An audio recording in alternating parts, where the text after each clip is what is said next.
Well, a big seller this holiday season is Michael Bolton's Christmas album, This Is the Time. Happy birthday, Jesus. Hope you like crap.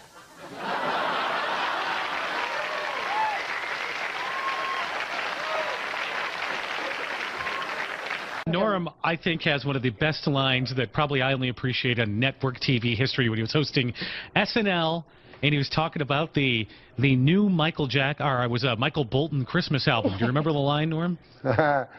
Happy birthday, Jesus. Hope you like crap. Kills me to this day.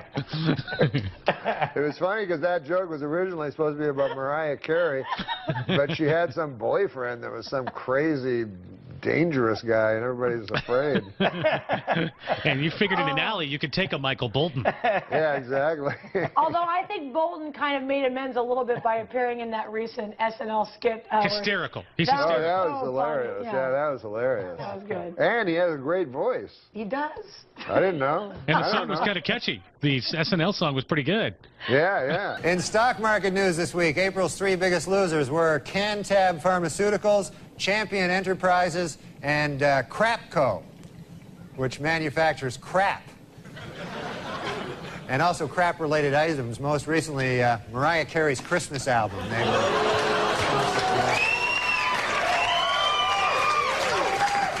Kenny G has a Christmas album out this year. Hey, happy birthday, Jesus. Hope you like crap.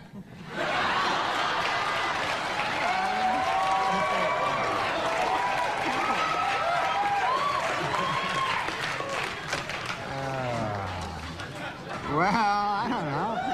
Playing in a music store in New York this week, Kenny G set a world record by holding a saxophone note for 45 minutes. While he did warn spectators that it would be quite boring, it should be noted that it is every bit as boring to hear Kenny G play different saxophone notes for 45 minutes. This week, CBS aired the Martha Stewart Christmas special, in which she demonstrated that with an old soup can, some used tea bags, some string, and some sparkles, you can make a useless piece of crap.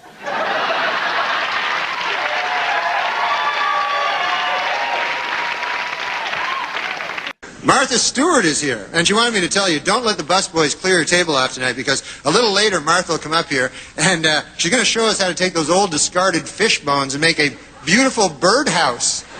So...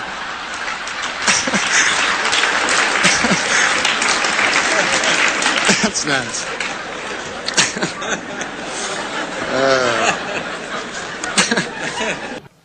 The New York Public Interest Research Group has unveiled its 10th annual list of dangerous toys for the upcoming Christmas season. Topping the list this year, baby's first circular saw.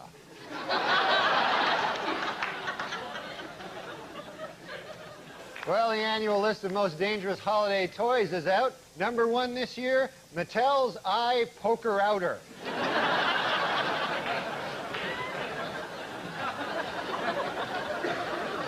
Well, the U.S. Safety Commission has issued a list of unsafe Christmas toys. Topping the list this year, Mattel's gasoline-powered sharp thing. And finally, the #1 selling doll this Christmas is Tickle Me Elmo. And the least popular selling doll, you guessed it, Tickle Me Frank Stallone.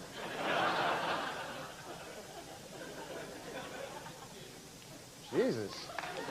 Scientists have created a genetically superior Christmas tree that will be taller, stronger, and tougher than other trees. One downside, if you don't like your presents, it will kill you.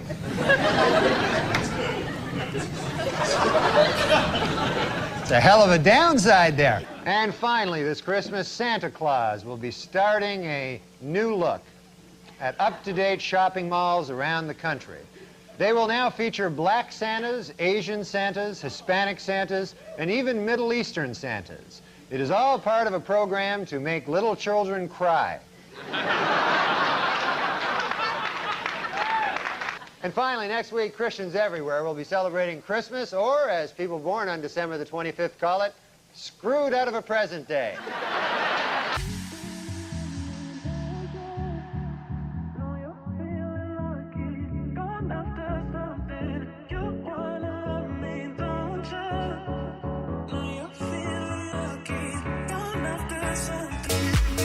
Where are you going here? You're going to Cobb's in San Francisco. What do you like to do during the days in San Fran to unwind? Do you go? I just work on my ventriloquism. Oh, how's that going, Norm? It's going great, man. I thought Rusty and I would do a little holiday song for you. Oh, you're kidding me. Let me kick back here and put my feet up in front of the fire, you and Rusty. Which puppet is Rusty? Refresh me.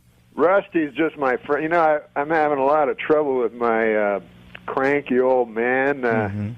I don't know if you remember old Alec Majerison, the virulent anti-Semite. Yeah, sure, I remember. What, are you kidding me? I have a plaque commemorating my first meeting. I'm trying to get rid of that guy because you know he's a Holocaust denier. That's no secret. He's an enthusiastic Holocaust denier, and I've had it up to here with this character. You know, the man, he's just a waste of wood.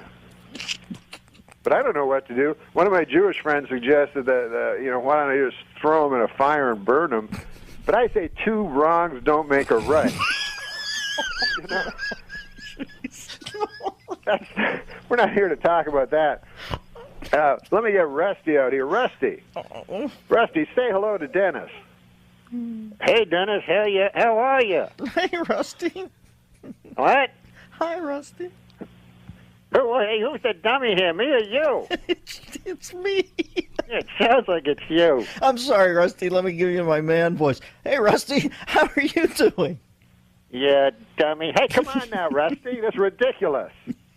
Calling Dennis Miller a dummy on his own radio program. Now, can I jump in here for a second and tell you, here's how crazy Norm is. I'm sitting here believing that he actually has a puppet. Like, it's not enough for him to fake the puppet act on the radio and over the phone. You did pull out a puppet and have it on your arm right now, don't you? Of course I have my pal Rusty here. Yeah. What do you boys have planned for us today, Rusty, Norm? We're going to do a song according to this dummy. Would you stop calling me that? You're the dummy. Now listen, we're going to do a song, a beautiful song. Why? By the way, Rusty, what are you doing for Christmas?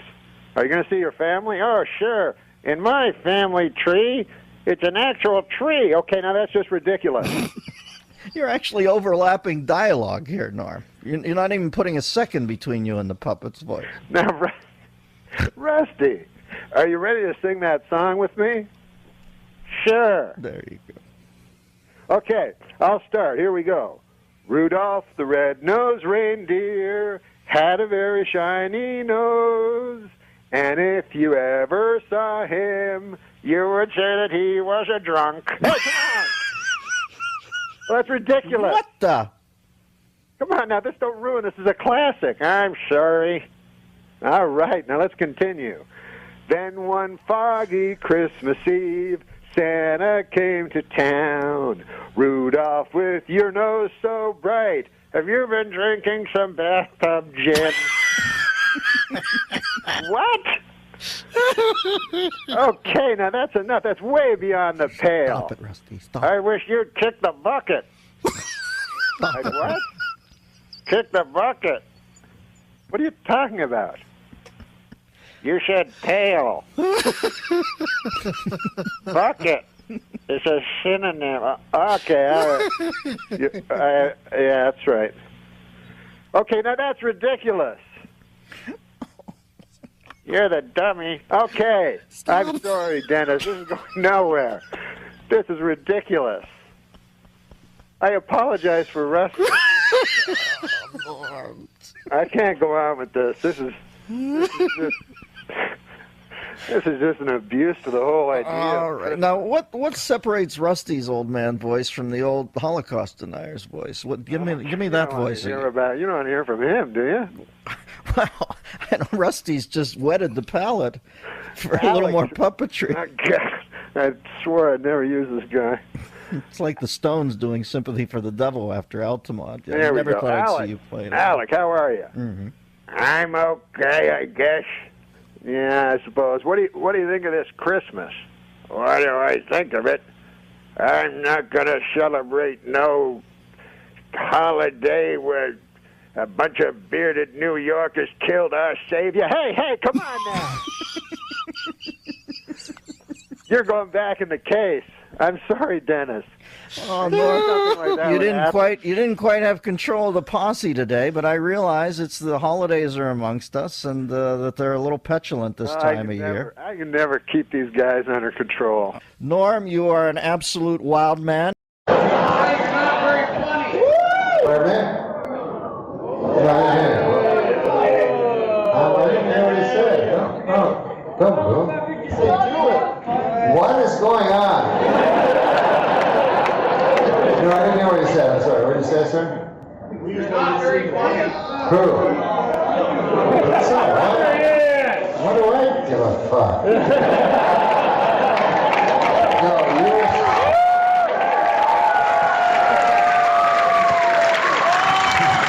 No, you're saying I'm not very funny, You got right? my money. You got my money. That's okay. How much money? How much money I got that's yours?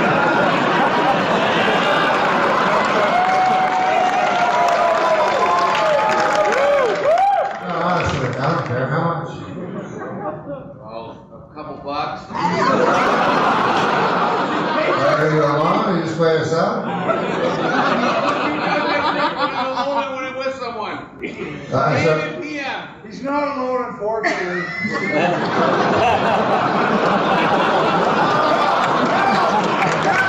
No, but so what was the idea? Let me, so here's the thing. So you go, I'm gonna pay money.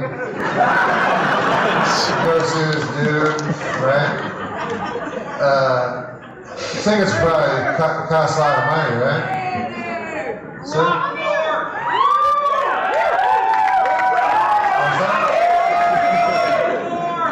Toss the asshole out! no, that would be an awful thing. That would be an awful thing. That would be a terrible thing to do. No, I just want them to understand what exactly happened. So,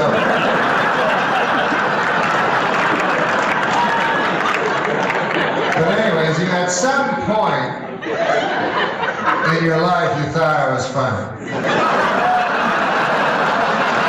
I assume, because I don't got no fucking banjo or shit.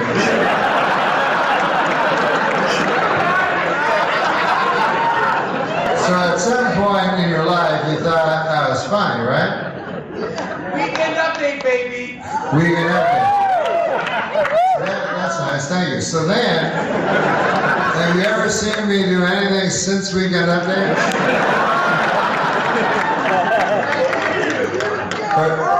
Pardon me? YouTube Morbid ones. I'm sorry, what? YouTube Morbid bits. I did what? There's a lot of YouTube Morbid bits. YouTube morbid bits? Oh, morbid. I see. You know what I'm talking about. And so then, did you like those? No. You didn't like those?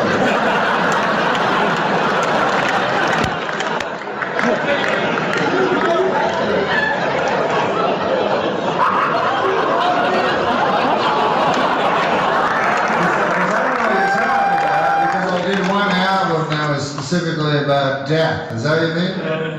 Yes! So they were clips from the, you don't like those. So then you said, I'll come here to this show. You said that you were better. You weren't doing the morbid stuff anymore. Yeah, I'm not doing the morbid stuff anymore.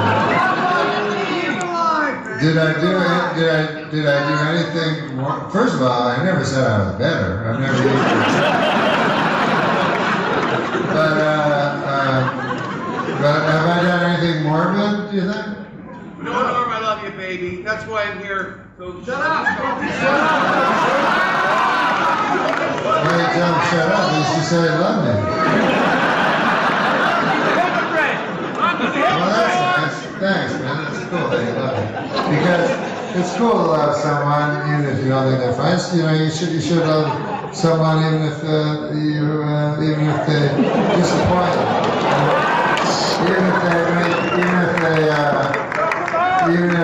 No, I'm not going to check them out. Why would I do that?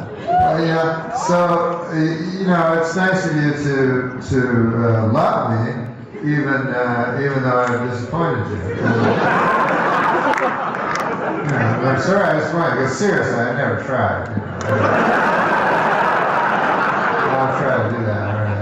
But that was nice that he said that you let me on the weekend update. And it was sweet that you said you love me. So, I love you too, bro.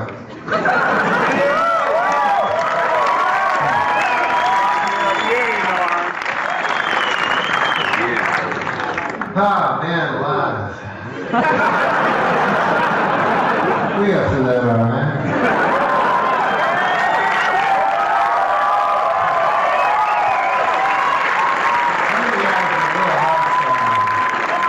You gotta let people be, you gotta let people have their opinion and stuff like that. Man paid a lot of money, and then he's like, what the fuck is all this shit? Shit. I didn't really feel that more good. Love you, Norm. You rock, Norm. Where's Adam? But let's do a morbid thing.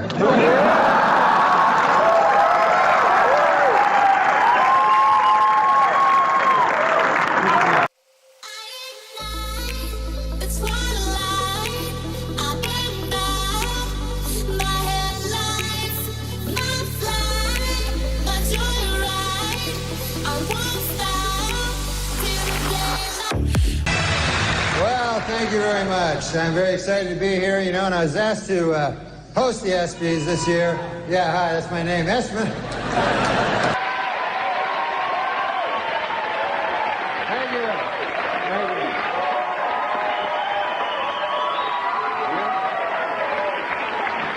Thank you very much. You're very kind. In the, what's that? Oh, yeah, no. No, you're absolutely right. That is my name. What's that? Guy yells my name for no reason. Hey, Han.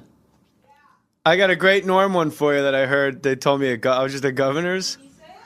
Yeah, Norm goes, this is Norm Macdonald. This is an actual joke of Norm Macdonald. It's not mine. I'm not doing Norm Macdonald's joke. I'm sharing how funny Norm Macdonald is with the listeners. He goes, abbreviations fascinate me, One I really like is ID.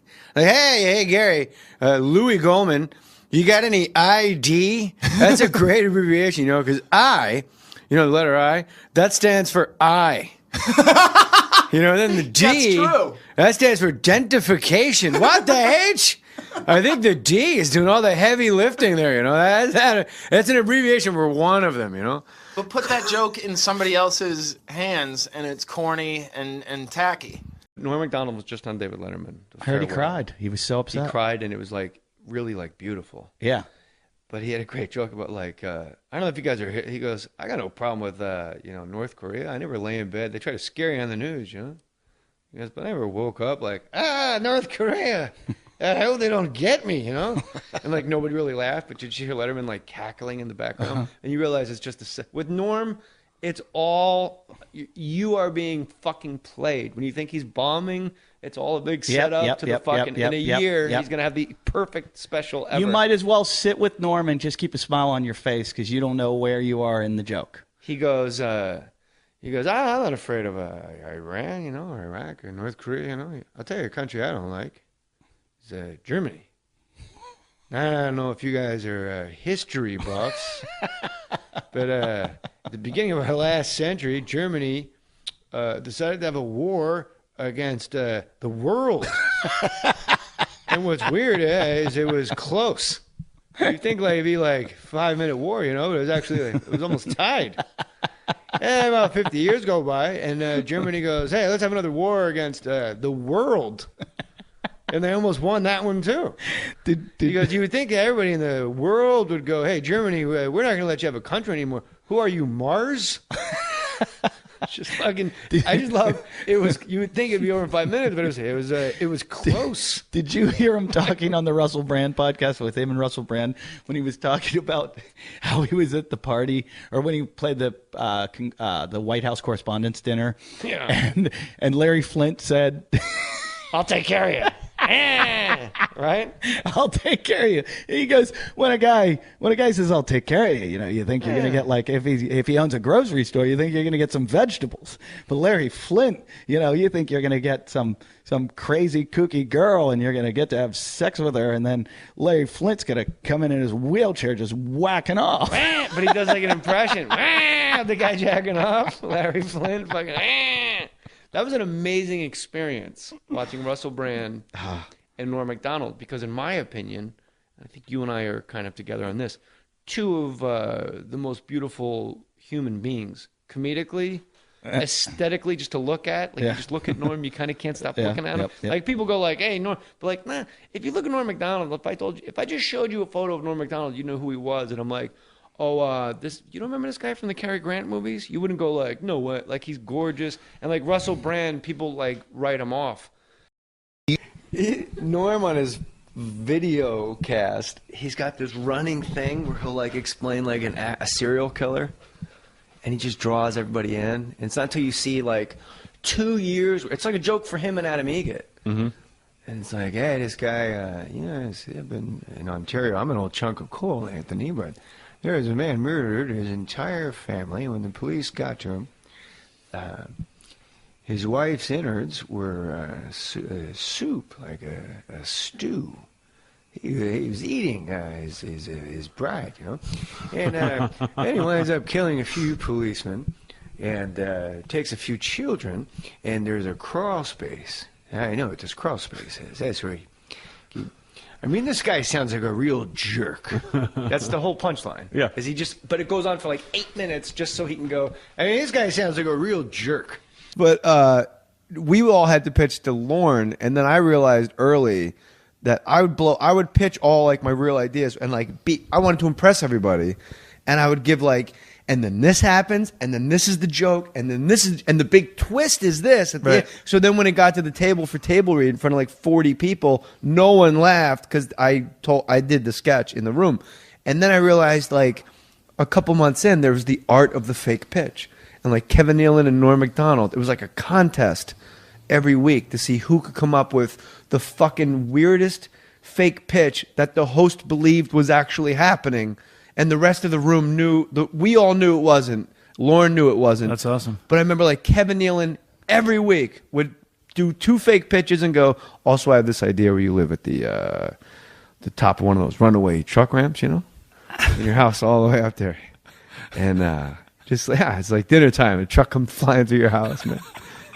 And the host would go, yeah, this is funny. I mean, but every week. And we would all just be laughing so hard. And the host is looking around like, yeah, that is funny, right? But we're laughing because the host is a fucking moron. And then Norm, I remember, it was Bob Newhart goes, I got this idea. People always confuse literally and figuratively. A guy will go, hey, how was that movie you just saw, you know? And I go, oh, my God. It was so funny. I literally laughed my head off.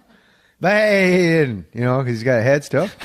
And Bob Newhart just stared at Norm like, that's the stupidest shit I ever heard. And then Norm, like a dog with a chew toy, was like, I'm not leaving this room until, like, they fucking lock the doors like a prison movie. He's going to break him? Like, yeah.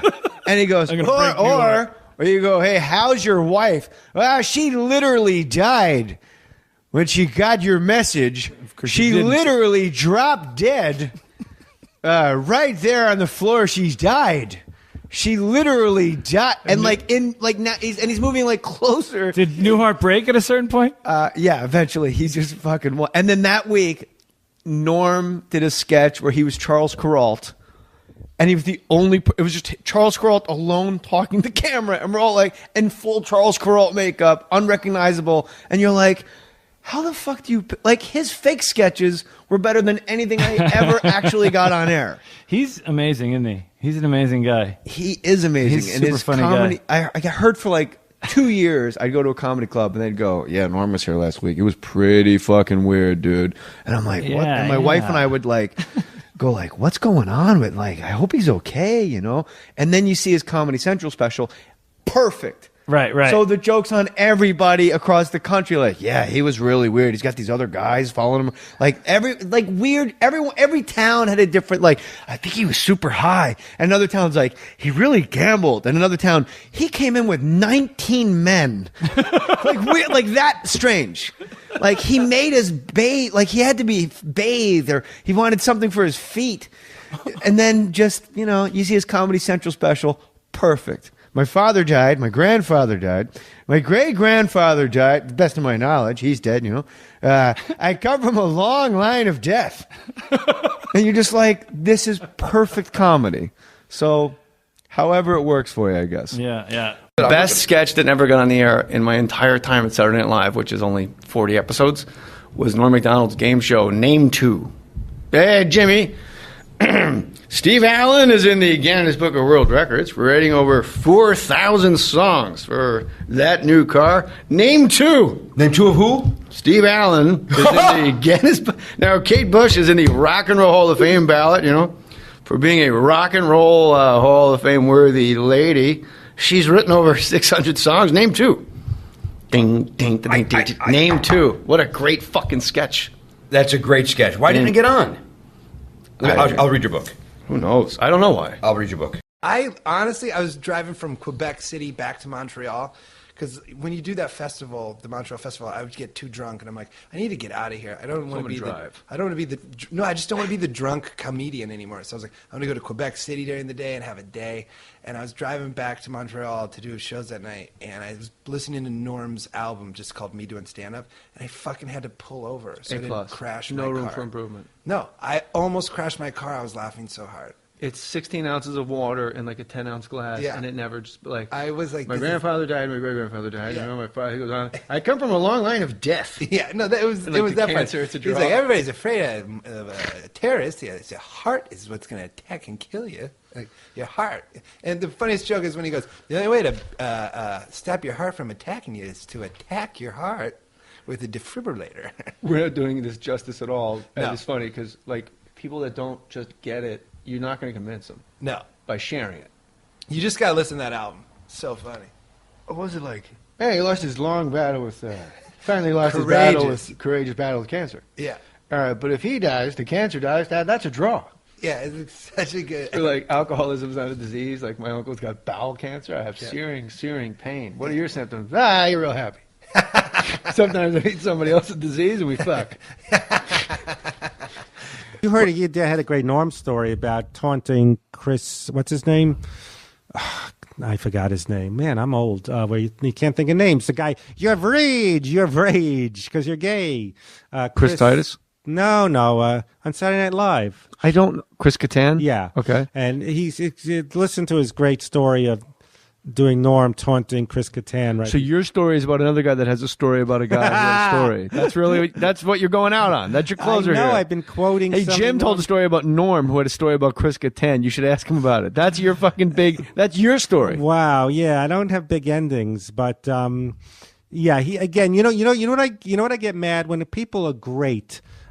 Instead of going, Rob Bartlett's a great guy. Wonderful man. Wonderful. One of Artie the nicest Lang. guys. One of the hardest working. Rob Bartlett is in like the choir in a Broadway He got show. me on Imus without and then asking. he does Don Imus. Then he tried to get me on Opie and Anthony without me asking.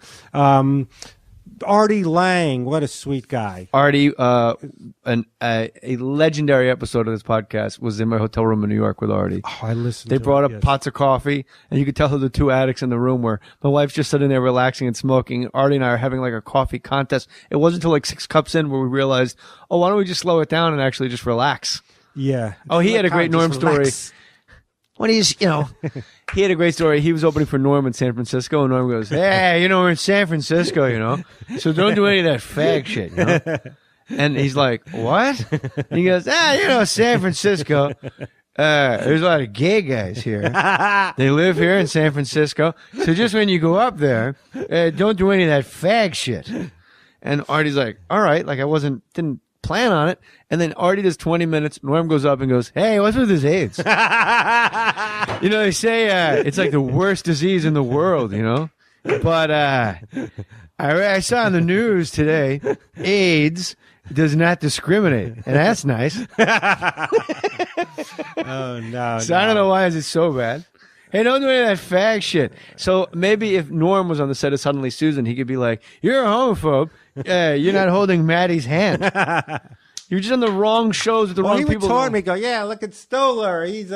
I can't believe you were bullied by Norm Macdonald. What do you be? Why don't you believe that? Because Norm is just like the unicorn. Like nobody really has conversations with Norm, let alone.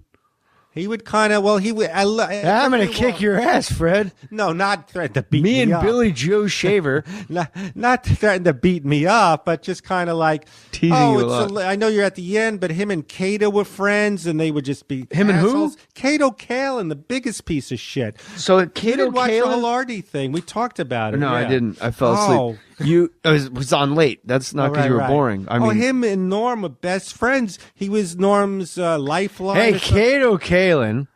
They were friends. So and they would Cato play Kalin tennis. would heckle you too? Well, we one time me, Cato, and Norm played tennis, and I got a flat tire, and they're driving, laughing at me because I was on the side of the road. And Cato would kiss up to Norm, but they didn't stop to help you with your. No, flat tire. they stuck their heads out the window, were laughing as they drove by. What jerks! Yeah, you should go on Norm's podcast. Well, I did. Oh, you did already? Yeah. Oh. And well, you don't need my help at all, do you? No. Yeah, and was it fun? Did you bring up the fact that he bullied you? Or were you afraid because he was a bully? I was a little afraid that I'd get busted, and you know about the book. But he goes, I don't care. Norm didn't care. You know.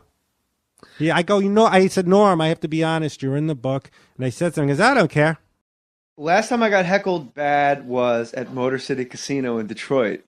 And I was doing Norm Macdonald. But the thing about the Norm Macdonald impression is you're at the Motor City Casino in Detroit. Hey, man, So- I'm down. I love the D. Yeah. But I'm doing Norm. But the thing about a Norm impression is you have to ramble and circle it back around. Like it's got to get a little uncomfortable. Right. And I was doing Demi Moore. Oh, my God. Demi Moore went to the hospital for that exhaustion there, you know. Exhaustion. Oh, my God. You know where I go where I'm exhausted, John? Home. Whenever I'm tired. I never went to the hospital. And it's this whole long thing about being on a construction site. And me and my friend John and Eric, like, hey, what do you say after work? We go to the emergency room to rest, And I just keep going and going. And like right next to me, like right there, she goes, what the fuck is he talking about? And I go, there's always one cunt, And I did it in the impression. And that person emailed me on my website and said, I was the cunt. I'm sorry, funny. but I was really confused. Oh, and everyone explained to me what was happening. Tell us about Norm stealing your jacket. Well, when I did Norm's show, this denim. When I saw Artie Lang, goes, "Hey, that's a great." Well, I'm doing Norm. You know how you do Norm. Someone did Norm. It almost sounds like Bob Dylan. Hey, how you doing? Yeah, and growing in the wind. Yeah, Fred Stoller. I saw Norm. It was kind of sad. I saw him. No, I heard him on Mark Maron's podcast, WTF, and he goes, "Yeah, all these people do impressions of me, And I'm like, "Oh my God, I sound like a fucking retard." And I'm like, "That's not how I sound." And then now every time I do Norm Macdonald at the Melrose Improv, I'm like, "He's fucking here. Watch, he's here, and he's like super aware of the fact." Oh my God, Fred Stoller wrote a book, And I'm the antagonist, apparently. I stole his jacket, I'm like, hey, Fred. I really need those jackets. Hey, tell us about that jacket, Fred.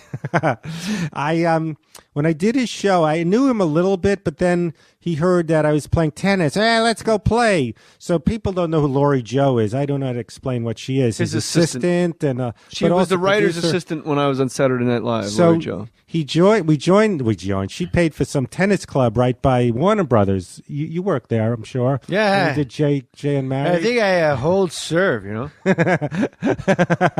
how's that be doing, man? But this is how pathetic I am. I fantasized being on this podcast. Herpy. And fantasize Jay doing Colin Quinn going, yeah, Stoller's got a book. Him, Leon Roth, and Philip. Yeah, Stoller. That's what we want to read. Philip, Hey, Fred, why don't you just tell everybody how Norm took your jacket? just real literature. Oh, You just Stoller. keep going around in circles instead of telling everybody. Jay's like, tell us about how Norm stole your jacket. And it's like 10 minutes later, you're like, yeah, tennis club. Okay, yeah, I what don't is he need to talking tell. about? I don't need to tell the whole Like tennis story. Yakim Noah is in the corner going, even I don't like tennis as much. Jesus, Fred. So basically, basically, all right. Long story short, as the late Warren Thomas would say, Too it's late. Too late for that. I like how you credit that one guy, Warren Thomas, like that was his. No one else. Nobody, no, only people that age and younger. Well, he's the one who I learned that from. Okay, so Lori would pick us up, and I left the jacket in a car. He didn't go premeditated. I'm going to steal that denim jacket. It looks nice, but I left it there, and I didn't have the money now. Now I wouldn't care about buying Sinatra recommendations, denim jackets. So he said, Norm, I said, Norm, I want my my denim jacket. Yeah, you and that jacket. I go, Norm, it's a new jacket. That's not new. And he just, he would taunt me. I go, Norm, yeah, that's a shitty jacket. So I made, and I was supposed to. Wait, so why does he have your jacket? I'm confused. Lori would pick us up and play tennis. Right. So, so I left it there because it got hot. We were playing tennis or in her car? I guess in a car. And then he just assumed it was his, or she took it. Yeah, he didn't go, ooh, a jacket, DT. Right, like a but cartoon. then every time you asked for it, he just completely downplayed it like you were... He'd go, I'd wave his hand in disgust. You and that jacket. Fred and his jacket, Yeah. Why do you want that jacket? So really? Yeah, he was a bit of a bully. He would taunt me. You know what I always say with Norm? He wanted to be like how Stern had, Larry, the mentally challenged guy, because you can't say, hey, elephant schmuck, Rippy boy, and Lori was Robin. Wait, laughing. is this one of your basketball leagues, or is this? I can't. This is the expansion team. That's funny. They can't get on the regular mentally challenged team. Mr. Rippy and Elephant Schlong. Should I close with Norm, a paragraph from his book about Don Rickles? Yeah, close with that. As Norm. Yes. Okay. Because it is... I was at a hotel reading that off my iPad. I laughed so hard, I fell on the ground. I don't doubt this. My wife came in the other room because she thought I was having an actual heart attack because apparently I was just making gasping sounds and kicking things over. Oh, that's perfect. You want to hear part of Norm? By the way, Norm's book, based on a true story, Norm Macdonald, is a must, and you have not read it. I haven't read it. I see it. I'm on planes. It's my next buy for sure. So it's about Don Rickles. This is Norm Macdonald's book. If you want to put a link up at jmmoore.com, since Brooks doesn't sell anything, and a link to Brooks' Instagram at jmmoore.com. Oh, no, you can buy my album. This is cool, right? Yeah, my album's called This Is Cool, right? It's been I out. love that album. Thank you, Jay. It's very Great nice. title, too. What a delight. Thank you. He was a big Rickles fan. He saw him on The Tonight Show his whole life, right? And he's on the set of Dirty Work, Don Rickles to Norm Macdonald. So I approached him the first day in the makeup trailer, and I introduced myself. I said, I just want to tell you, Mr. Rickles, I feel so honored that you'd agree to be in the film, and I thank you from the bottom of my heart. He shook my hand. That's very nice, Norm. By the way, I spoke to the home. Your room will be ready Tuesday. The trailer erupted in laughter, and I felt rage deep in my soul. I saw myself in the mirror, and I saw that my face was beet red. I wasn't on any waiting list for any type of home, as Mr. Rickles was clearly suggesting, I'm losing the impression, but I swallowed my anger. And I was determined to find the real man through my own kindness and love. Mr. Rickles, I'd be honored if I could take you out to one of Toronto's finest restaurants and buy you dinner tonight. I have a better idea, Norm. Why don't you go to a shed in the desert with a rake and go brap?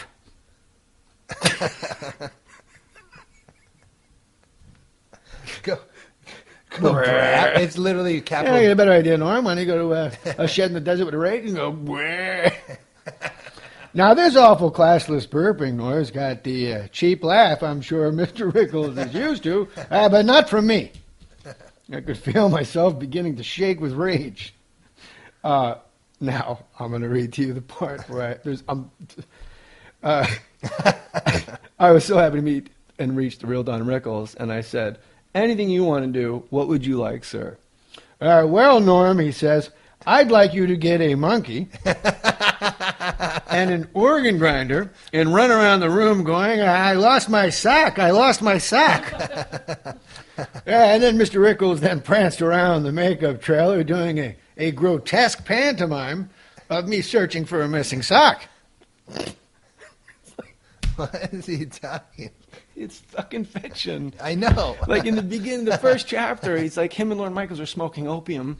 And it's the most genius thing, because any fucking story, nobody can sue him. Yeah.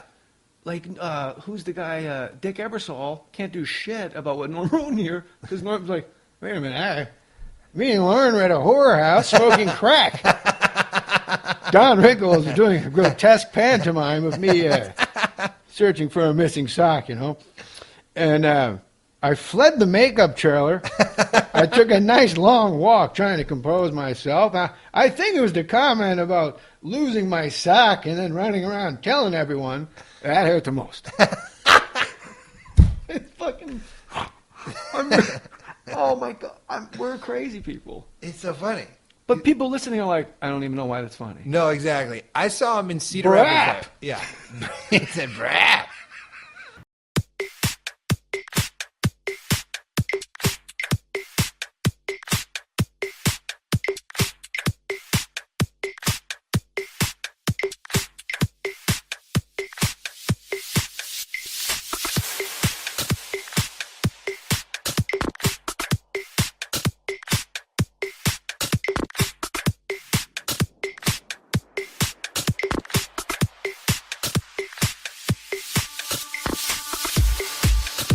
Dirty Work. To my listeners, I challenge you guys to go watch the movie Dirty Work. Dirty Work is pound for pound, one of the funniest movies you will ever fucking see. When I tell you, Norm, listen, when I tell you the humor in Dirty Work was so amazing to me. This world of comedy, this like the not over the top, the conversation side of comedy, where it's about the words, it's about what we're saying. Dirty Work perfected that. You're wonderful, man. That you want to be in the sequel? We're making it. Oh my God! I do a cameo all day. Okay. I do a fucking cameo all day, man. I'm gonna give you the funniest scene for you. One of the funniest moments in Dirty Work. So in Dirty Work, there's a scene where they're about to have like the fight. It's like the bar fight. Right. And he's at the jukebox. He's like, oh, we got to put on some bar fighting music. That's the beautiful Chris Farley. And he puts on If You Like Pina Coladas. and then they start the fight. It's just not the right choice of music for a fight. Clearly the comedy choice there. But when I tell you, there's so many moments like that. There's so many moments that in that movie. That's the greatness of Norm Macdonald. It's like, I guess you'd look at it like the old Jack Benny movies. There's something where someone just stands there and shit goes on all around him. And he goes, hey, what's wrong with that dude? You know? Or, hey, homeless guy, here's your $2. You know? Yes, he addresses it. He talks at people with the title of what they would be. Good evening, ladies of the evening. You know. Yes, he's fucking brilliant, man. How did Dirty Works come about? Dirty Work was a script that Norm wrote with Frank Sebastiano, who wrote the original draft, and Fred Wolf. Mm-hmm. He was a co-writer. My buddy Frank and Fred. Frank Sebastiano and Fred Wolf. Mm-hmm. Oh, good. Yeah. I always say to Fred Wolf, he lives in Hollywood, and I say to him, you must be pretty comfortable out there in Hollywood, Fred Wolf, because there's a lot of wolves out there.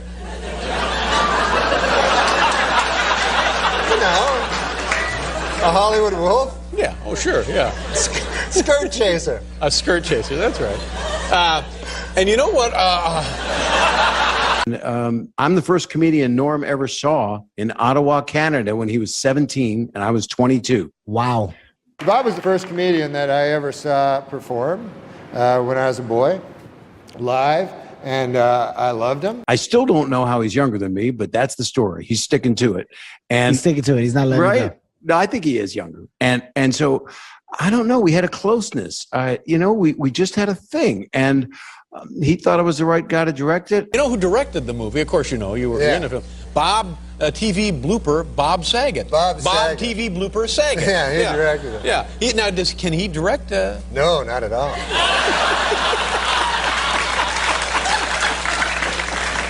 Was it just a lot of people getting hit with a rake and stuff? Just bang! No, he People was- falling down at weddings and that kind of thing? It was very comfortable with him as a director, though, because, like, he would give me, like, acting notes. He'd go, I think you should do it this way. And then I'd go, I've seen you on that Full House. What are you talking about?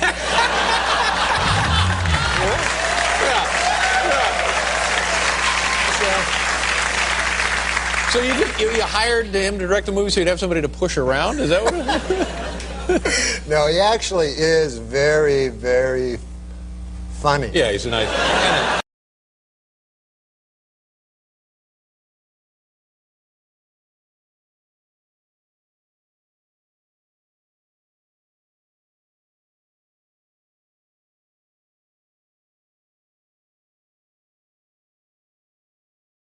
The weekend it opened was the last 2 days that Michael Jordan played for the Bulls.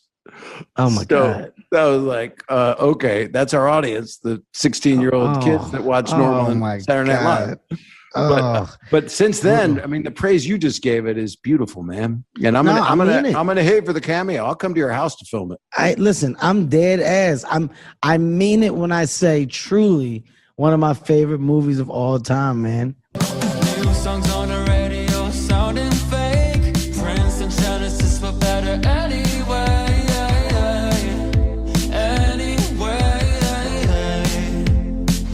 Am I just being too So if I had to say 5, I hate lists and stuff. I'll say 3 and then leave 2 spots open. But I would say Brian Regan, he's my favorite comedian alive. Kevin Hart, I would say Colin Quinn. And then I'd leave 2 spots open.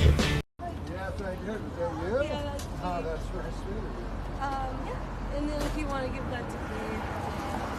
Oh, right. You want to do it?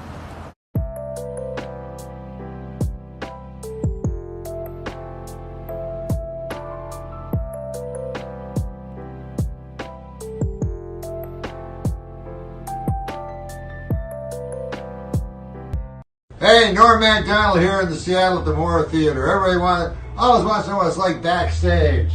It's sometimes better than this. Now, apparently I have a Seattle fan club. And I didn't know, I knew nothing of this, but they've sent me stuff, so I thought I would open it up live so that you see it the very time I see it. Oh, it seems to be a long letter. Oh, as the founder of the Seattle chapter of the Norm Macdonald Fan Club, and then if I find something else, we'll put it up. A picture of a lady. It's a Norm from, I don't know.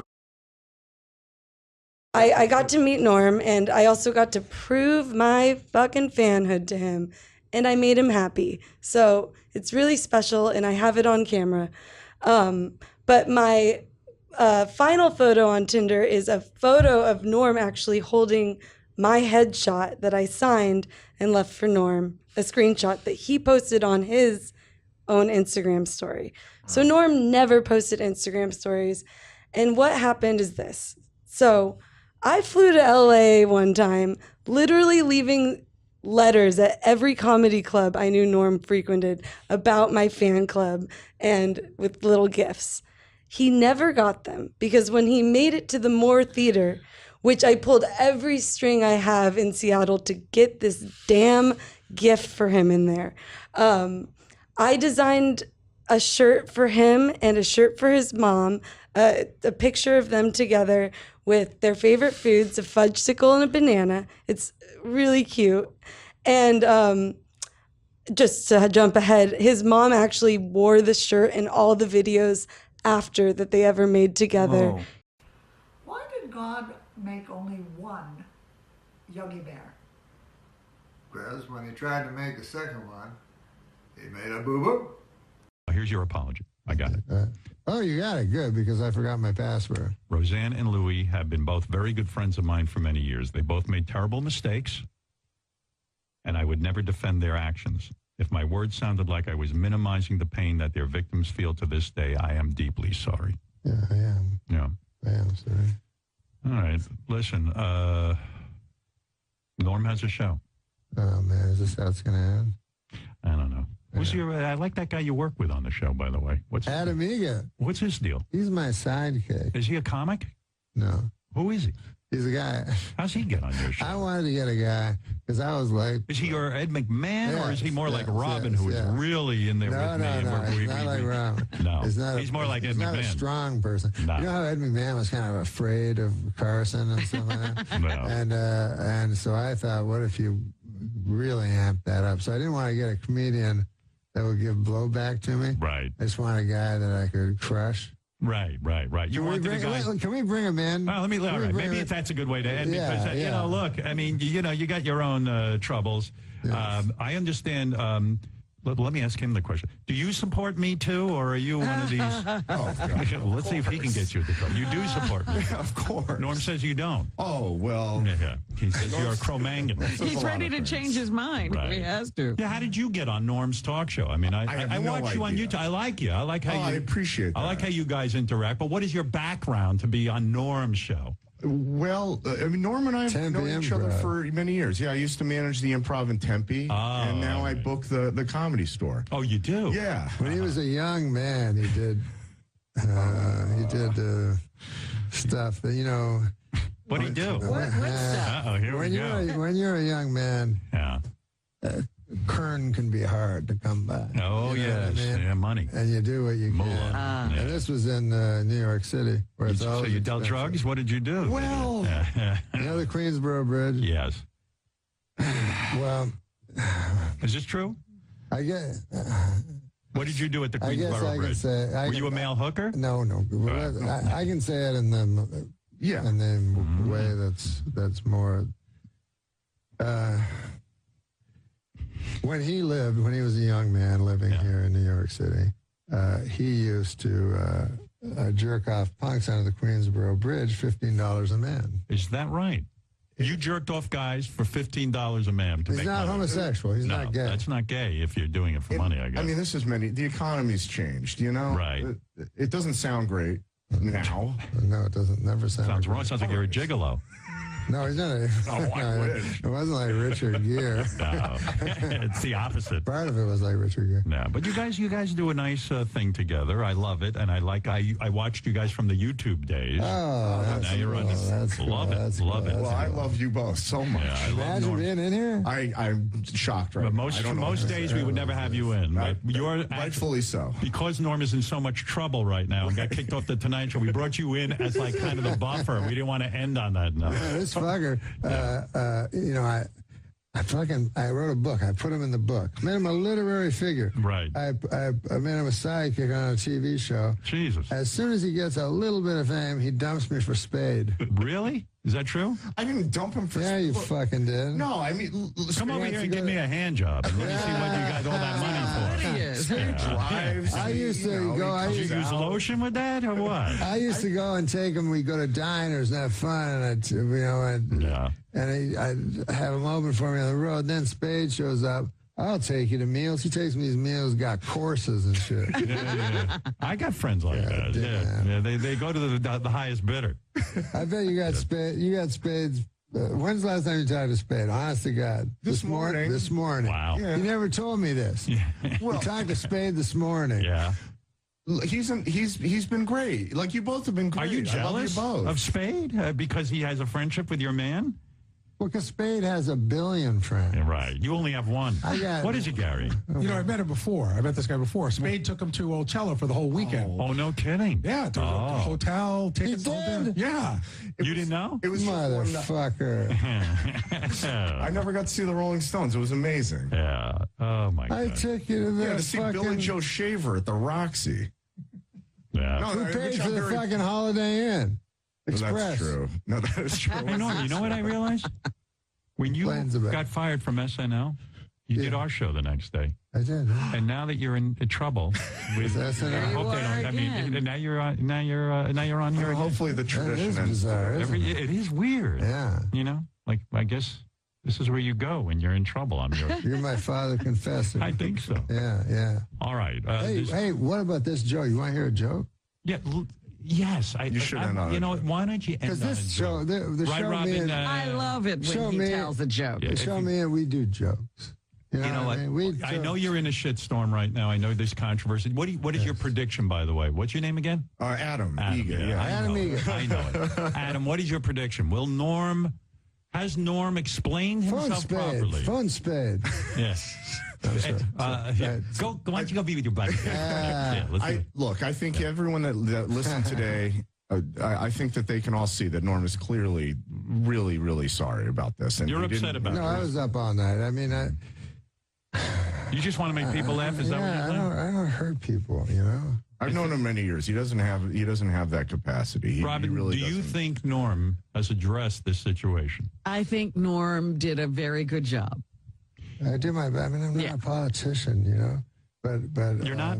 You will never run for office. Not now. Norm's guests, by the way, on the show. I'm very impressed with this list. Lorne Michaels, David Letterman, Jane Fonda, fabulous. Yeah. I love her. Yeah, I love her too. Michael Keaton, Chevy Chase. Chevy. Yeah. What did you learn from Chevy? Well, you did the news, and Chevy did the news. Yes, he did. Did you thank Chevy for starting the news? You know what? I did. You did. Because and I remember when Chevy came on Saturday Night Live, and everybody treated him like a dick. You know, like he was a dick. Right. And I said, we might not have a job because of this guy. Right. You know, and my theory about Chevy was when he started SNL, he was this young punk kid, and he'd say anything about anybody. Right. That was what was cool about him. He was a rebel. Yeah, he's a rebel. Then he ages like we all.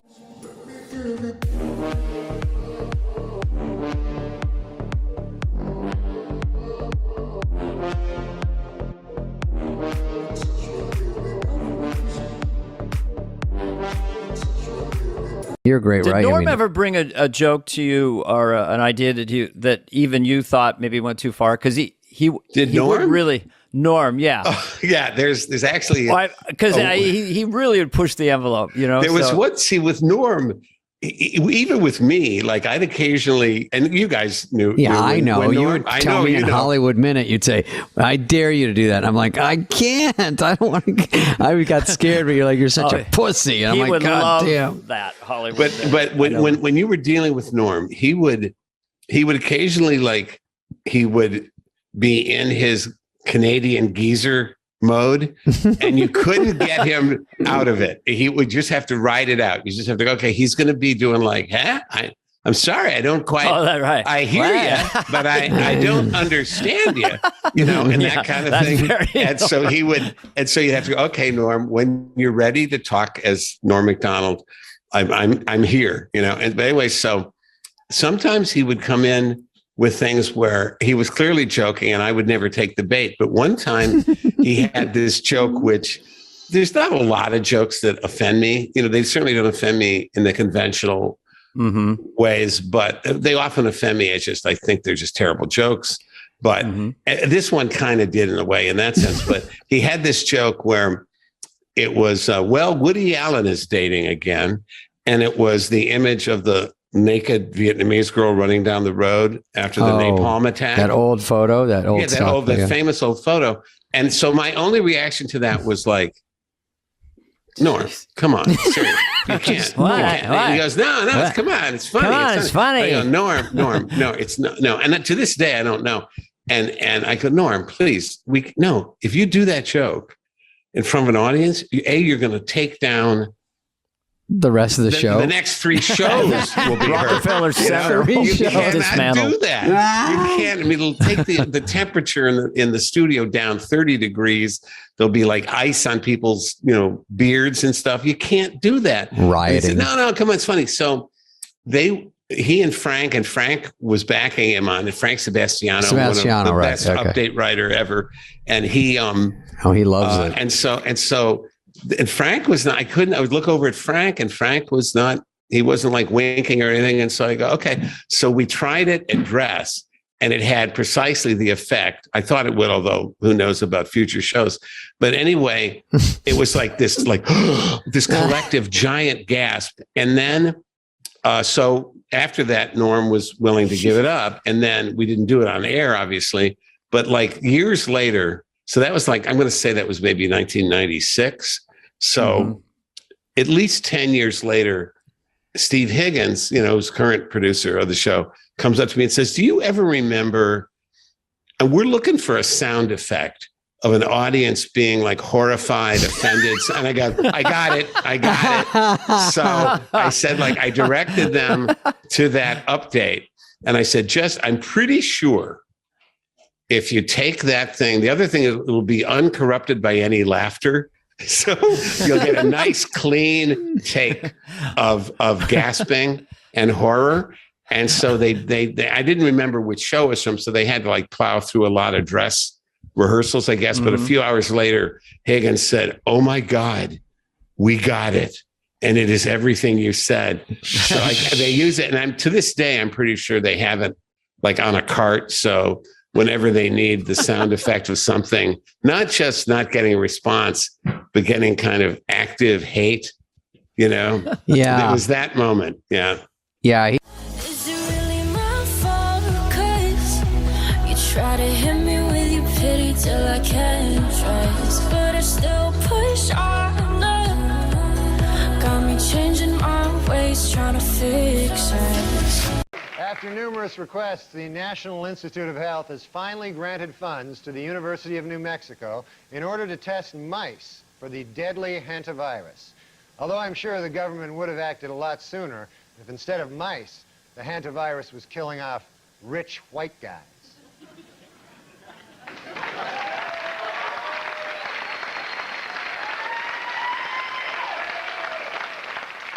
And in Brunswick, Maine, an outbreak of the deadly canine parvovirus has led to the local Humane Society killing many of its dogs. Gee, I wonder if the Humane Society would kill off victims of canine parvo if instead of dogs, they were rich old white guys.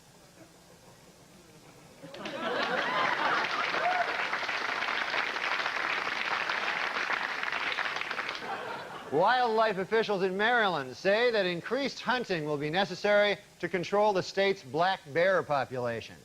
Gee, I wonder if hunting would be the answer if instead of overpopulation of black bears, there were an overpopulation of rich old white men. Yeah. Yeah. Then I wonder. I feel that connection when you touch my body. I know you are something, and I can't ignore it. My friends tell me if I wanna go to the gamble, we'll do my days like. This is cool. So the news, we're going to talk about the news. So we have business news. Facebook founder Mark Zuckerberg is facing a $1 billion tax bill this year. Now that's he pays $1 billion in taxes? In tax. That's a lot of money. Good problem to have, right, Tom? That's not bad. God damn. Absolutely. $1 billion. $1 billion. That's more than my dad made in his lifetime. Yeah. Unbelievable. This guy's carping about that. How old is this guy? I don't know. I think he's in his mid-20s, maybe. God damn. And most of these, I feel these rich kids are unknown. Yeah. You know what I mean? Like he's known because of that movie. Yeah.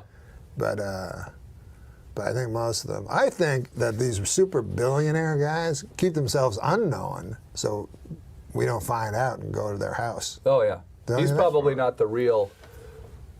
You know, he's just sort of like the. You know, there's much bigger billionaires. Do you think there's bigger guys? I think they're living on an island somewhere. Yeah. They're just running everything. Because when you hear about it, how much money the richest guys have. Yeah. Nobody. I mean, I know Sandler. He doesn't have nearly that much money. You know what I mean? And he's the richest guy. And he's super rich. Yeah, if you had, you know, you probably don't want to make a big show. No. Yeah, they probably have the cure for cancer. They're probably selling all the.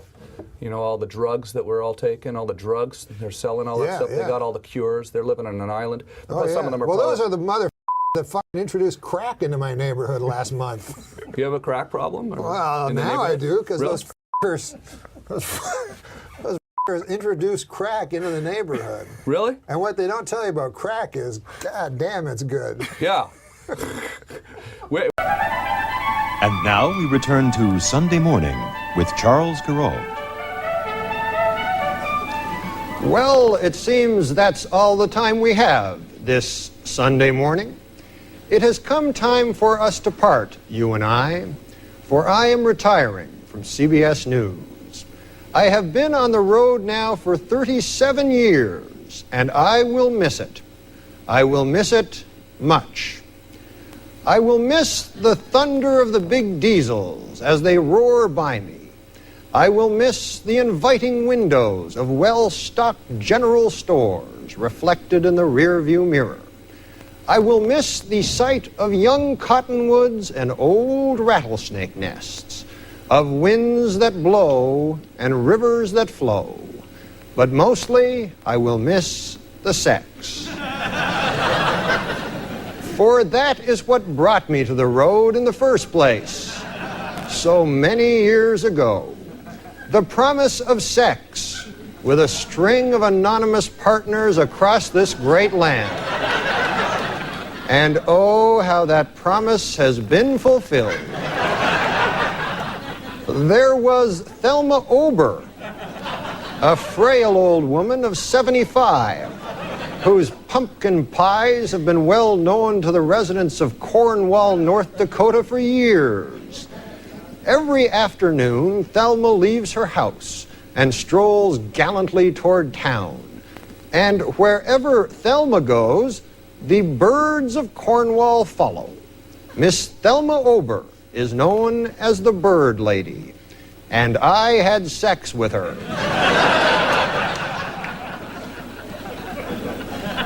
I remember Sarah Little, who lived at the end of a long dirt road in the piney woods of Arkansas, and is the best friend a dog ever had. She owns over 450 of them. Oh, and just one more thing. Sarah Little is the town dog catcher. And oh, one more thing. I had sex with her. And I will not soon forget old Ned Harrigan. From Monkland, Maine, the proud possessor of a ball of twine 67 feet around. If he ever unrolled it, it would stretch from Monkland, Maine to the Gulf of Mexico. But, of course, Ned didn't want to unroll it. He wanted me to have sex with his wife. And so I did. And wouldn't you know it, old Ned watched.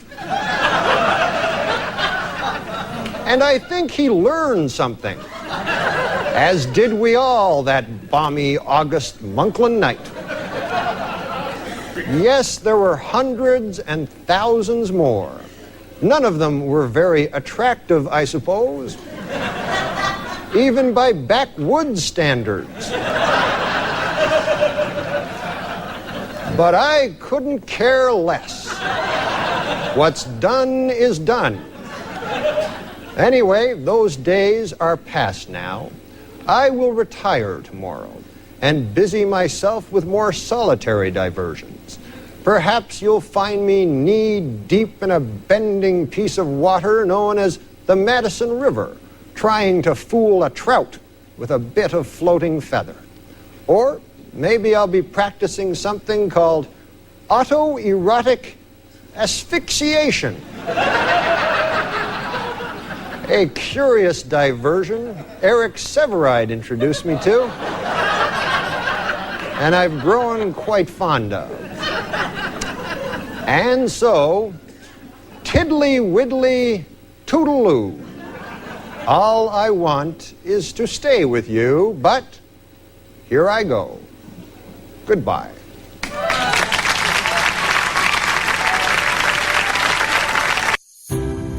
Some days we get closer.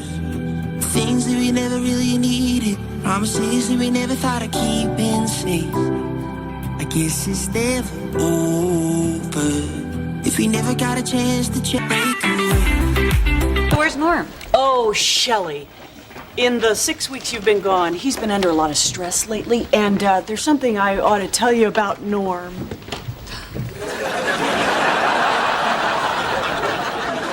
Oh, my God. Oh, hey, Shelley. Norm, what happened? Huh? Oh, yeah, I got a new shirt. You like it? Yeah. Yeah. Plus, I'm a big fat guy now. What's the hardest drug that Norm Macdonald's done? I guess love.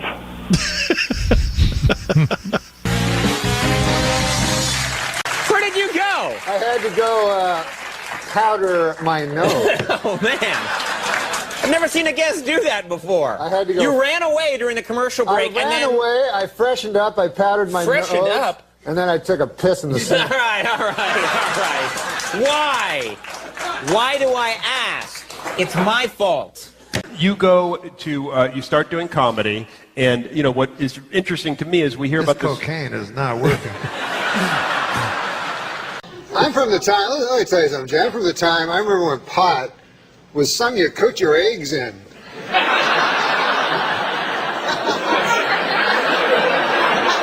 Yes. I remember when hash was something you were made out of corned beef. Yes. Exactly. I remember when acid was something you threw in a guy's face when he made a pass of your wife. Exactly. Where are those days? Yeah. I remember. Yeah, exactly. I remember ecstasy when it was just the feeling you had when you threw that vile acid in the guy's face. So wouldn't you love to ask Dole, like, when he was doing the commercial for what they now call erectile dysfunction? Yeah. And I mean, how do you feel when you sit down and do that kind of a commercial? I mean, it's got to be a little embarrassing, you know. I don't feel that an old man should have erectile function. No, just thinking, you know, because they have that Viagra thing out. Yeah. And the other day, you know, Bob Dole came right out and said he was one of the first. Yeah. And you don't want to hear about Bob Dole's cock, you know. I mean, President Clinton's cock, Bob Dole's cock, what the hell? But mostly, an old man like that, you don't want him to have a super hard cock. You know what I mean? Why? Why? Because an old man, you want him to be got a pipe going, a newspaper, the dog at his feet there. Well, that in some corners is considered pipe. Oh. But now they're going to have to create some goddamn pill that makes women aroused at the sight of a fucking 70-year-old dude with a super hard cock. You know what I'm saying? It's crazy. This Viagra. It's insane. And you know what it's for? Impotent people. All right, it's for impotent guys. So get this. I read this. The pill can make your cock hard for 4 hours. Right. So now, who has the 4-hour hard cock? The impotent guy. The rest of us are fucked. Me and you got our regular cocks. Meanwhile, fucking Spade is, you know. Refer to Spade. Oh, man. I didn't see it. I didn't see it coming. Dude, I know you didn't. He brought it all around and then a vicious rip kick into his best friend's gut. Once there's too much cock talk, I try to just zone out for a minute till it goes back the other way. If there's too much cock talk, this guy has fevered nightmares all night. Dreams, I mean, like sweaty, fevered dreams from the cock talk that's been all over his head. Why bury me twice? He's killing me. No, he's a good man. That erased it. All right. No, he's a good man. Who cares? After all that, that's the whiteout he puts on. Yeah, I know, it's awful. After he talks about you doing chin-ups on cock for 18 minutes, he goes, no, he's a good guy. Just backstage, a lot of celebrities back there, man. I was talking to Jerry Jones, you know, the Cowboys owner, and he's disappointed, obviously. Yeah. Well, he's a good guy, though, man. He's talking about rebuilding the team, you know. And he told me, he says, we have to get back to what made us a championship team. Strippers and crack.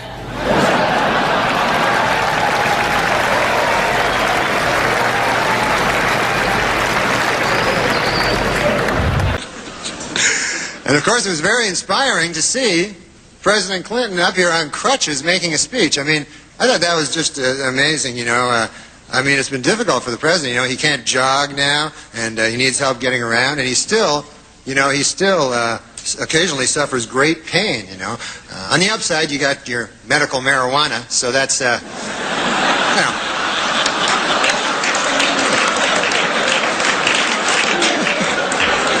You must inhale, sir. It's the only way you're going to get better.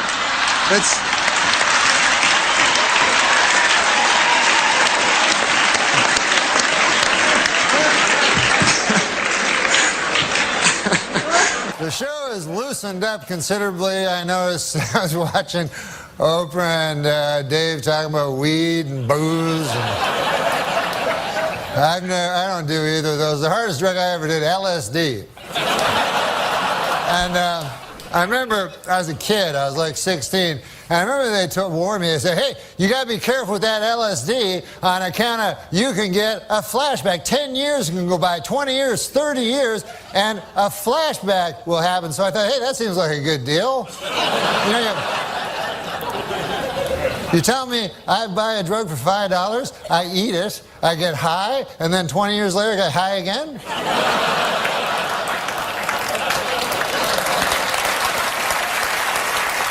That's not the point. I like to stretch my drug dollar. The point is this. 10 years have passed, 20 years have passed, 30 years have passed, and no flashbacks. What a gyp that turned out to be. Just more horse by the big acid companies, that's all it is.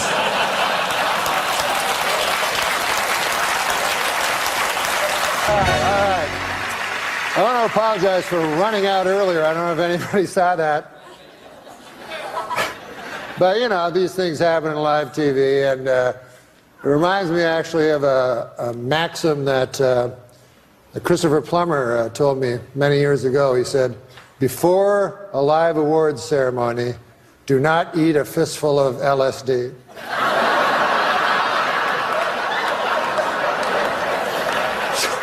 Take that with you. Now, Norm, I remember years ago you told me that you were there for the birth of your son, and I always remember this. And you said that was the most exciting thing you had ever participated in. Do you remember that? Yes. Yes. And then what happened? I took crystal meth.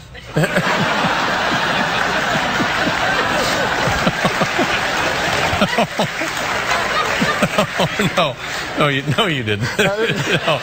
I didn't know what you were getting at. No, that's right. No, and then you said a couple of weeks later you went skydiving. Oh, was that it? Yeah, that was what it was. Yeah.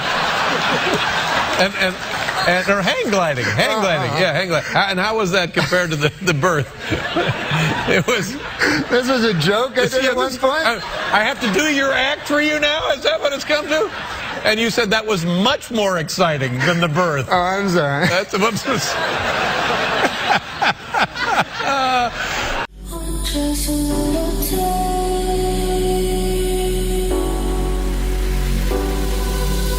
coming down the stairs, just a little space to hold I assume anyone smiling is on meth. Veterinarians in Colorado have reported that marijuana use is on the rise amongst dogs. They say you'll know if your dog is too high if it starts making a really tall sandwich. They like sweets better when they're high. Yes, I don't know. In England, a woman was arrested for throwing a birthday party for her 16-year-old son that included marijuana, alcohol, and strippers. Now she's got even bigger problems. What to do for his 17th birthday. Whatever. The street drug Special K has been found to be an excellent treatment for depression. This according to the New England Journal of Gary Busey. You know, dogs and humans love to run because it apparently gives them a natural high similar to that of marijuana, according to the University of Arizona. Wow. After running what are called cannabinoids, the chemical found in marijuana that gives you a feeling of euphoria, are higher in humans and dogs, and this encourages them to run again. To 7-Eleven for a Slurpee. A Papa John's delivery man has been arrested for allegedly selling more than $40,000 in cocaine hidden in pizza boxes. Jesus. To undercover police officers. This raises an important question. Where is all that pizza that was supposed to go in those boxes? Can I have them to eat? I'm a big fat guy. A Florida University student was caught streaking on campus and apparently told police he was on acid and asked them to cut his dick off. Boy, these kids today are crazy. In my day, we didn't need drugs. We would just cut our own dicks off. Yeah, you didn't need no fucking acid and shit. When did you gain the weight? Well, I fluctuated a lot throughout my life. But how did you gain it? Eating and not exercising. Would that be your natural weight, or do you have to fight that all the time? Well, yeah, I think I have to fight it to a degree. Yeah. And how did you lose the weight? Cocaine. Cocaine? Cocaine. Mostly, yeah, cocaine and other drugs, and a very, very serious depression. That helps me a lot, Dr. Oz. Is that what I think it is? I don't know. Do you think it's cocaine? Yep. Well, you're partly right. It's cocaine, and it's also a lot of baby laxative. So you might a couple minutes. Yeah. I'll be careful, because it burns like hell when the yeah. Uh-huh. Guy that likes games. Here's games. a game that I thought of today. It's called Talk Your Way Out of It. I'm going to give you a situation that you're stuck in, and you're going to need to talk your way out of it somehow. Okay. You meet a beautiful woman. She wants to have sex with you, but she wants you to wear an afro wig. And while you're having sex with her, she's screaming racist shit at you. And then her neighbor opens the door and comes in. He's a black guy, and he's got a baseball bat. So I agree to do it. Oh yeah, you want to have sex with her, so you're I'm doing it. You're willing to wear the black African wig, and she's screaming horrible racist stuff. The guy walks in. He's black, and he's got a baseball bat. He's very angry. He walks in coito, like while we're doing it. Yeah, her door wasn't fully locked, and the yelling was so loud. He could hear you guys from next apartment. He could hear her yelling the N-word and I see.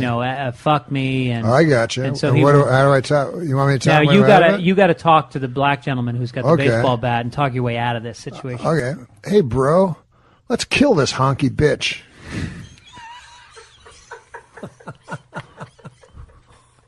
So you just commit to black. You just go. Yeah, I'm with you. Come on, man. You and me, jive turkey. When I did my first comedy festival thing, that Montreal thing. What year was that?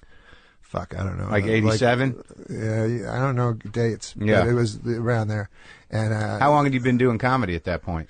6 months. Oh, really? Yeah, but it was Canada, so we got a home so that was like court thing. In American years, that's 4 years? No, I'm saying because the Montreal Comedy Festival was in Canada, we had a quota to fill. I would never have gotten on it if I was in the States.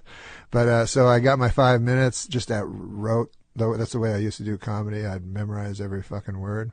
And so I had it all figured out and shit, right? And so then I go there, I meet Sinbad, right? So I didn't know who Sinbad was. And he goes, and he's completely relaxed. I'm all thinking about some sort of one-piece outfit. He did. His hair matched his shirt. Yeah. And they were both orange. Yeah. So then he said, he was just so relaxed, and he said, hey, let's go. I got to get some socks. So we go to this fucking store, right? When we first go into the store, there's no one there. It's a small store. So there's no one there. The lady's in the back. Yeah. So the lady takes a minute to come out. Yeah. And he's like, where's that lady? There's nobody here, And I'm like, yeah. And so he comes out, he gets his fucking socks. Nothing happens, right? So then that night at the gala, I do my carefully constructed material. Yeah.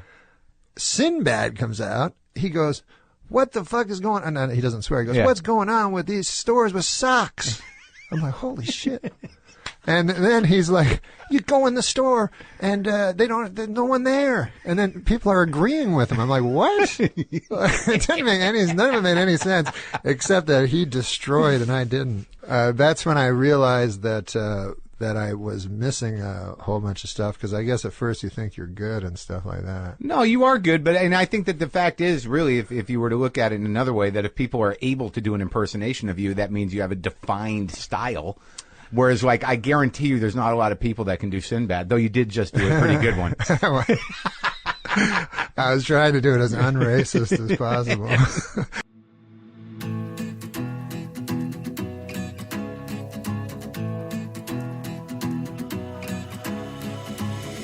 I've been searching for what's missing, but the answer. One time on Def Comedy Jam, the guy goes, you got the do-rag? He goes, I'm fucking my woman, and I don't want to answer the phone. Oh, shit, it could be a job, and then after you take the do-rag, you wipe off your dick with the do-rag, and I'm like, no, I don't do that. But everyone in the audience is like, yeah, we all do that. We all wipe our dicks off. No, but Andy's a fantastic guy. I'm curious about something. And when I say, I used to make jokes at 12:30 about him being gay, that's absolutely ridiculous. But when we were starting out, I will tell you one story about Andy. This is what happened. I'm scared. I was working at Art's the deli coffee shop. Deli and coffee shop, bussing tables. So Andy comes up to me and he goes, "Hey man, I got a way to make some money." I said, "What is your way?" He goes, "I'm going to become a male prostitute." Now I said, "Andy, you're not gay. It doesn't make any sense." He goes, "But a guy has to make a dollar." So I said, "All right, do what you want." So he comes to me the next day and he says, "Hey, I'm buying breakfast." I says, "Why is that?" He says, "I made $450.05 last night." Wow. I said, "What on earth?" He goes, "Yeah, did some tricks there, they call it." So I said to him, I eat steak and eggs. I eat, expensive. He says, "That's all right. I made $450.05. And I said, "Well, who on earth gave you 5 cents?" He said, "Every one of them."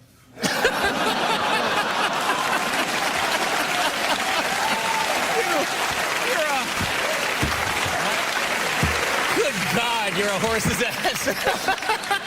I was concerned. That's simple arithmetic. That's 9,001 dues.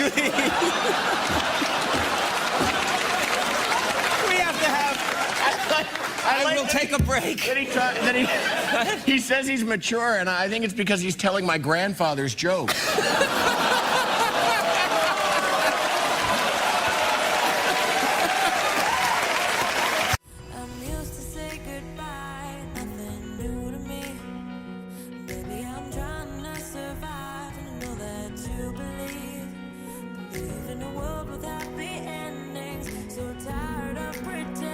Let me read you something that was posted on our message boards from someone who claims to be a member of a known pedophile network. It said this: "He doesn't forgive, he does not forget, his group has over 9,000 penises, and they're all raping children." I was concerned. That's simple arithmetic. That's 9,001 dues. As they say, politics are local. Apparently, you guys have a little history because you used to be the manager of this is my trusty sidekick, Adam Egas. You used to be the manager of the Tempe Improv, the best club in the country. Right. And I did 10 minutes once in front of them, and then I never played there again. Wait, when did this turn into Crossfire? And secondly, I didn't ban. Who banned me? I think it was Howard. Yeah, Howard. But you're part of the same regime. No, all right. Well, technically, yeah. But Howard was an old man. Yeah, like Kim Jong-un, right, has a soldier, but like if yeah, I'm just following orders. But you're a part of the thing. All right, I admit that. All right. And what did I do? You know who else said they were just following orders? Hitler. Well, Stalin was just as bad. Yeah. What did I do? I think you took your pants down. On stage? Yeah, he got pretty naked on stage. Well, I wanted to prove a point. I said that skin color is only that's your skin color, and we're all pink on the inside. So I showed him my butthole. I remember now. Yeah, and that was my opener, and he didn't like that. It's like Lenny Bruce. It was a real opener. I'm scared of letting go. I'm scared of letting go. I'm scared of letting go. I'm scared of letting go of everything in the past. Black is great. Black is great. Black is fantastic. Right? Yeah, I mean, black is fantastic. Even though they're not black anymore, but then again, we're not white, right? Right. We're pink like his fucking asshole. We're all, Seen it. We're all the colors of Bobby's asshole deep down. It's beautiful. It's beautiful. It's like you could do that as a poem, like some slam poetry. That's what you should do, Bob. You should go on like slam poetry? Slam poetry thing in New York City. Well, they have these, I saw a wonderful play. A guy went on a trapeze over the audience. This was at the height of the AIDS epidemic, and he cut himself. And his blood, his AIDS. Yeah. his AIDS-filled blood went all over the audience. We then would cheer because we were afraid to be politically incorrect. So instead, we contract AIDS. But wait, you were at the show? Yeah. You were being sprayed with AIDS blood? We all got full-blown AIDS within a terrible fucked up circus. Did you get your money back? No, we pretended it was good because we'd rather get AIDS than be called homophobe. But this guy said one of the most disturbing things to me. Yeah. He said he was very into the S&M, gay S&M scene. And he said he loved when guys with AIDS would fuck him. He said something like, when they pumped their death up my hot ass. I was like, oh, wait. It looks like a badge of courage, almost. Yeah, it's a real Stephen Crane moment. Oh, man.